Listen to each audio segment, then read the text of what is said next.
What's up, everybody, and welcome in to another edition of the Sit Down. As always, if you enjoyed this video, please make sure you hit the like button and let me know what you think of the discussion in the comment section below. If you're new around here, you just haven't done it yet, or you're living on a rock and seeing this video for the first time, I don't know what you're waiting for. Hit that subscribe button below now so you never miss another sit down video. Also, make sure you have the notification bell turned on so you never miss a sit down video or when we go live. Today, ladies and gentlemen, we're going to get into another very interesting organized crime topic. And several weeks ago, I had the distinguished honor of interviewing former Bonanno Capo, Dom Cicale. Now, Dom would tell me stories. We would have some good conversation, but we would not learn as much as maybe we could. The truth of the matter is, I can't spend 5 hours on every interview. Now, over the next several months and year, I'm sure Dom Cicale will tell all sorts of other stories about his life in and around the mafia. But I felt like today it was time for a deep dive and looking into the life of Dom Cicale. The story next on Sit Down Shorts. Dom Cicale was born in March of 1967 in the Bronx neighborhood of Pelham Bay. Now, Dom would spend most of his formative years in that area and really didn't have much in the way of a family. He did obviously have a mother, but it was said that during his childhood and really throughout his life, his father would be in and out of Dom's life. It was reported down the road in his adult years that we would find out that Dom's father was actually addicted to drugs throughout parts of his life. Now, Dom Cicale actually was connected to the mob in one way. His uncle, Peter, was actually connected to the Genovese crime family as an associate. And if you've ever seen the film Goodfellas, he was actually the portrayal of a character in the film called Pete the Killer. Now, we would learn down the road that the actual Pete the Killer was actually in the Lucchese crime family, and that Pete the Killer, the nickname, was actually not even about killing. It was just about the fact that he was a killer dresser. But weird 7 degrees of separation. Dom Cicale would say that he would drop out of high school in his mid-teens and essentially begin running the streets, committing petty crime, hanging with people in a corner, that sort of thing. He would eventually meet an individual that would almost act as a father figure for him. He would meet Ernest Muscarella. Now, if you're familiar with the Genovese crime family today, you know the name Ernie Muscarella. He has risen to the top upper echelon of the Genovese crime family in modern times. Now, Cicale would say that Muscarella really would do the best he could to keep him away from the streets. As I said, he would act as a quasi father figure. He would give him a job in an auto mechanic business, and they would hang around. He would learn how to lift weights and box. And Muscarella was really a decent conduit for him in his personal life. Now, Cicale would eventually begin selling narcotics, most notably weed and cocaine. And Cicale would say that he was making decent amounts of money, several $1,000s, that sort of thing. But that he grew tired of New York and would ultimately, in his early 20s, move to the area.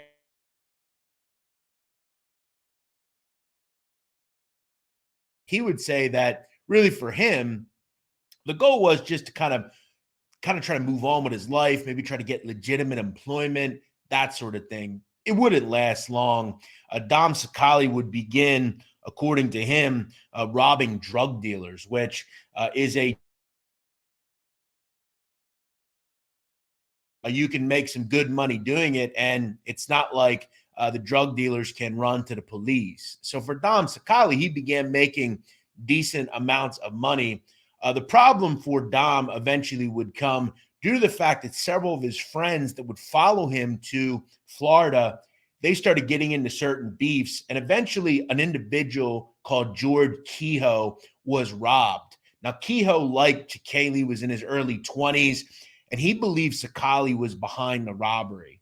So essentially for Cicale, it was he needed to get to Kehoe before Kehoe got to him. It's exactly what he would do. He would lure Kehoe to a hotel in Florida. Now, alongside an old school dealer called Ernie Coco Coraluzzo, they would kill Kehoe in that hotel. They would dump the body in a canal in Boca Raton, Florida. Now, down the road, the body being dumped would lead back to the hotel, and it would lead back to Dom Cicale and Ernie Coraluzzo. Now, for Cicale, he had a real problem on his hands because Coraluzzo would decide to flip and turn state's evidence. Dom Cicale would ultimately be sentenced to 7 years in prison on manslaughter charges. Now, for Dom Cicale, he would not be in prison very long. He would be released around a year and a half into his sentence. The problem was he would be indicted by the federal government in 1991 on drugs charges. Now, today, and in the interview I did with Dom Cicale, he would say that he was essentially set up in that drugs case. But for him, the writing was on the wall, and he would get 121 months in federal prison. He would be shipped off to FCI Farrington in South Jersey, right around the Millville area. Now, during his incarceration at FCI Farrington, Dom Cicale started fooling around, according to him, with a correctional officer called Iris Serrano. Eventually, he would shack up with Miss Serrano and ultimately marry her, and she would become integral in his life once he was released from prison. Now, as we know in the federal prison system, they constantly move you. Eventually, Cicale is taken to Allenwood, a prison in Pennsylvania, and this is where he really starts connecting himself to high-ranking members of the mafia. He becomes chummy with Anthony, Bruno, and Delicato. According to Cicale, they would pal around, they would eat, they would really do everything together. And look, Bruno is a high-ranking individual. He's a guy that was involved with the murder of Carmine Galanti, for God's sakes. This was a high-ranking guy, and this was a good guy for Cicale to know. And Delicato would eventually become the conduit once Dom gets out to the streets. Now, Dom Cicale would be released from federal prison in and around 1999, having spent about 9 years in the feds.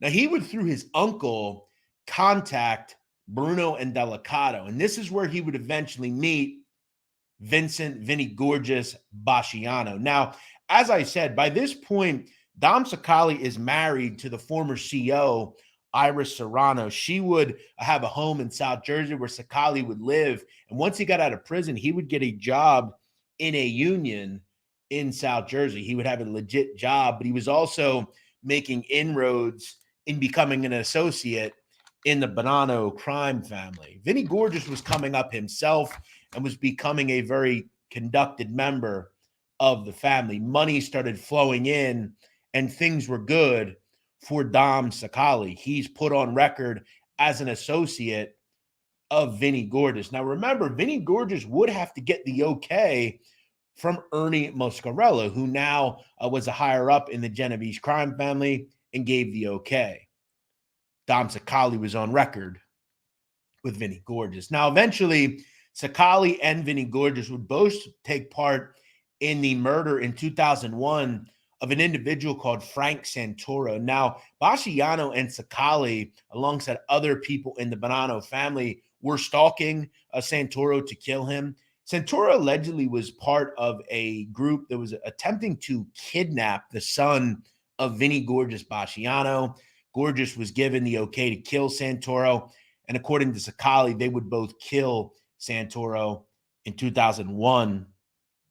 Now, Cicale was not only involved with legit businesses, including construction and building trades, but he was also making a ton of money in illicit ventures as well, including bookmaking, extortion, and collection on behalf of Vinny Gorgeous. He was also making money through drugs in a connection that he had with Bruno and Delicato. Cicale would initially say that he really didn't care about becoming a made member of the mafia, but he was ultimately sold the idea of being made by Gorgeous due to the fact that Vinny Gorgeous wanted to know that he had someone on the street in the case that he would be arrested. He wanted to know that he had people like Dom Cicale as a loyal friend and someone that could kind of continue business as usual if he would ever get arrested. The problem for Dom Cicale was the Bonanno crime family was not interested in making him a member of the mafia due to the fact that he had drug convictions on his resume and at one point dated and ultimately married a correctional officer, which we find interesting because if you know anything about Joey Messino, who was the boss at the time of the family, he would make his own brother-in-law, a former correctional officer, his underboss. Kind of weird hypocrisy from Joe Messino, for being honest. However, Joe Messino would ultimately get arrested. Vinny Gorgeous would ultimately take over the family, the day-to-day runnings. And in 2003, Dominick Cicale would become a made member of the Bonanno crime family. He would say that the chief participant in making him that night in Westchester in and around New York was Anthony Tony Green Urso. Now, according to Cicale, he would talk about the night he was made and what was ultimately said to him. According to Urso, he would say, whatever happened in the past remains in the past. Whatever beefs occurred, they die. This is the new life. This is a new family. We are here as one. We are all here to be. We are all here for one another. He would say that he was then instructed on the do's and don'ts of what you can and can't do in the family. Urso would say that you could not go with a made man's wife or daughter. You're not allowed to get involved with stocks. You're not allowed to sell drugs. You are not allowed to kill without the permission of a boss. If a boss calls for you, you go to the boss. You don't let your captain know. We will all be assigned a captain. We report to that captain. If we have a problem with that captain, we go to our consigliere, who's supposed to be in the middle, and he'll attempt to resolve the situation. If a situation can't be resolved, then we will be transferred to a different crew. And basically, that was it. It was also said that if someone in the family members were on their deathbed and that they were ill and that were dying and the boss called on you, you had to leave your family member and go to the boss. The life comes first.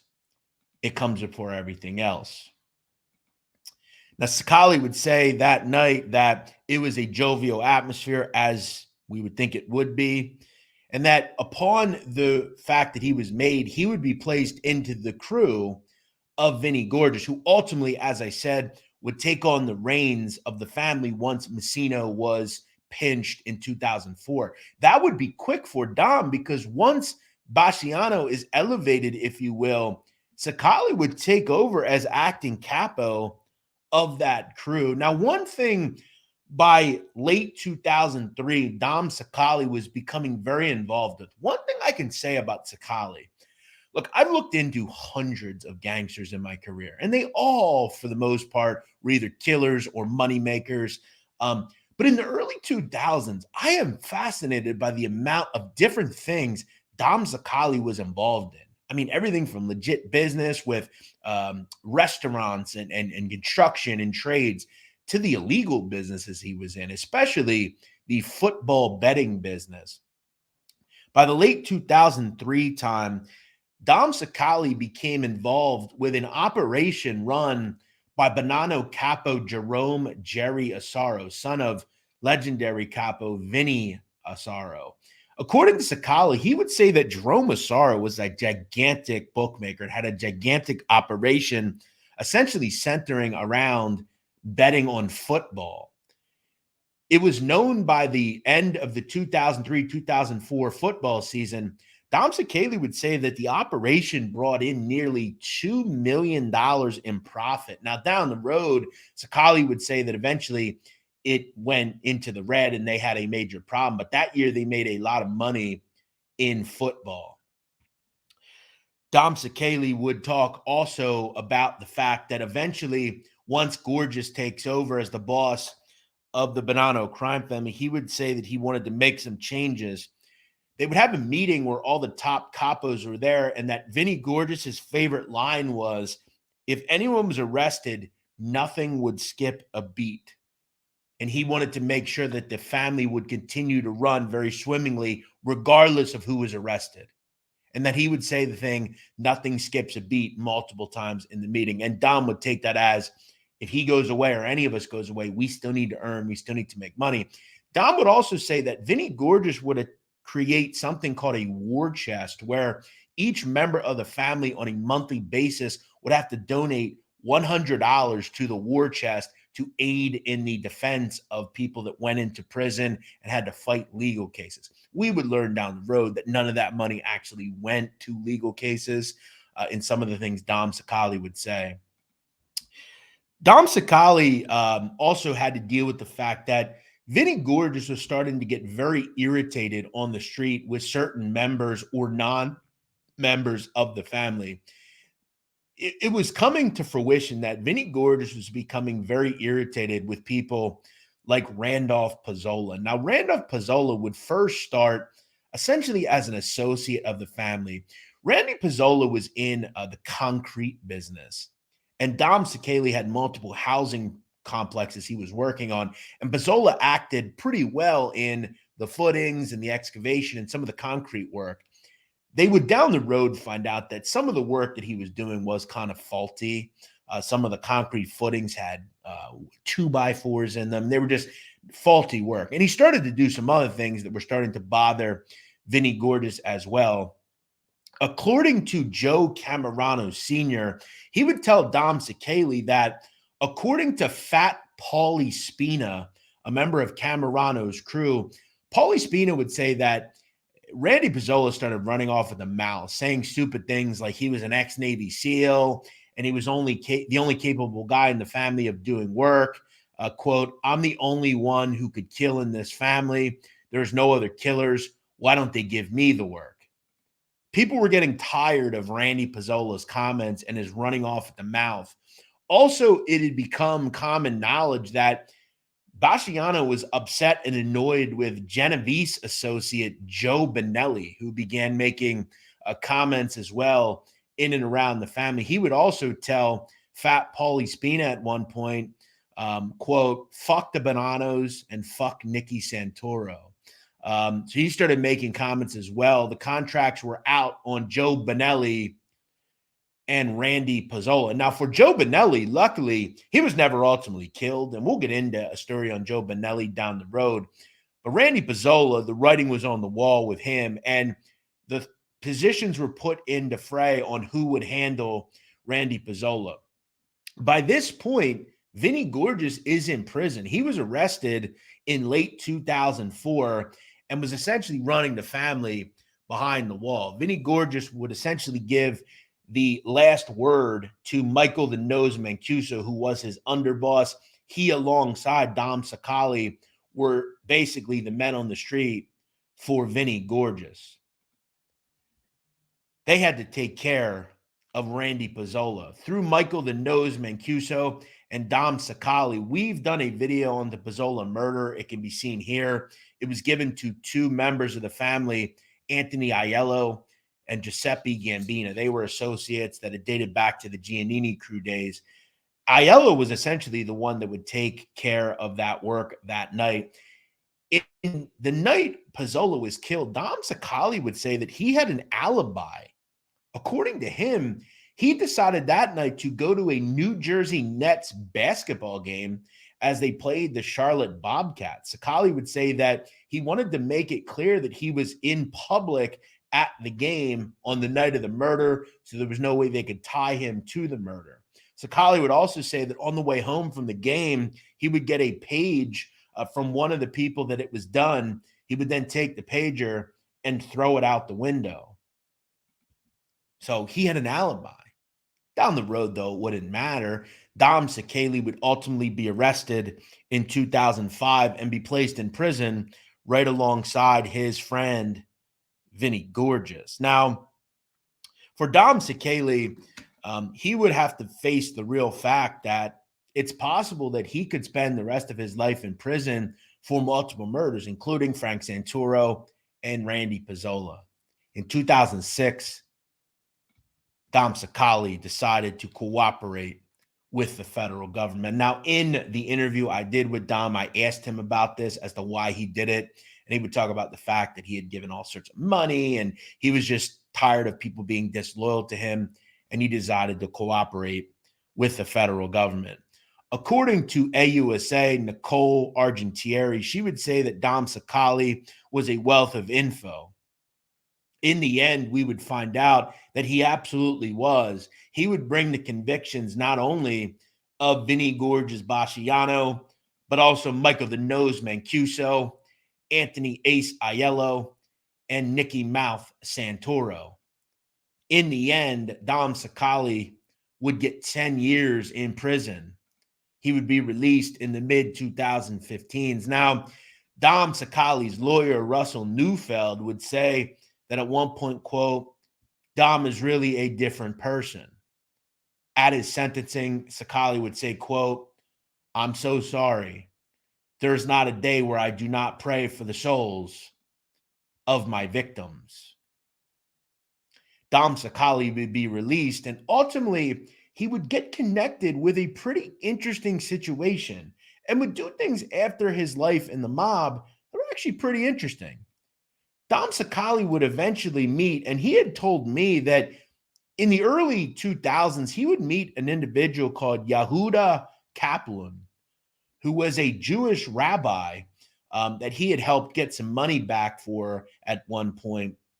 By this point, Yehuda Kaplan was the president and essential founder of a company called Ruscap Holdings. Now, according to what we would find out about this Yehuda guy, he essentially created water systems in helping poor countries find drinking water. And we would find out down the road that Dom Cicale would become very integral in creating some of the water systems that would allow countries like Sierra Leone in Africa to have legitimate drinking water. And he was kind of on the forefront of providing healthy water around the globe. He would tell Cosa Nostra News that Dom Cicale was a, quote, model of redemption since his release.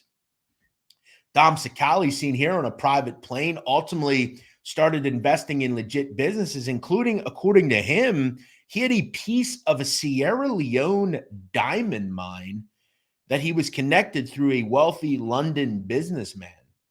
So Dom Cicale has created legit business opportunities for him after his time in prison through all sorts of interesting individuals. Now, today, Dom Cicale is 56 years old, and he recently began a YouTube channel called Mafia Roundtable. And he's also created a website called MafiaRoundtable.com. I'm going to include the links of Dom's YouTube channel in the description. And if you want to take a look at the interview I did with him, you're welcome to do it as well. I'll include that too. I wanted to kind of delve deeper into the life of Dom Cicale. In the end, I guess we could say he won. I am not one to judge these people. I don't live their lives. I don't have an agreement or disagreement with what they did. I think every individual that cooperates with the government is in a different position. I can't say I agree with it, but I'm not going to judge either. Dom Cicale seems happy. He lives in Florida. He's married, and he's moved on with his life. I urge you to check out his channel. I think he's going to continue to grow and have health in this genre. We'll see what happens. As I've said, if you enjoy this video, make sure you hit the subscribe button so you never miss another one. We'll see you next week here on the Sit Down.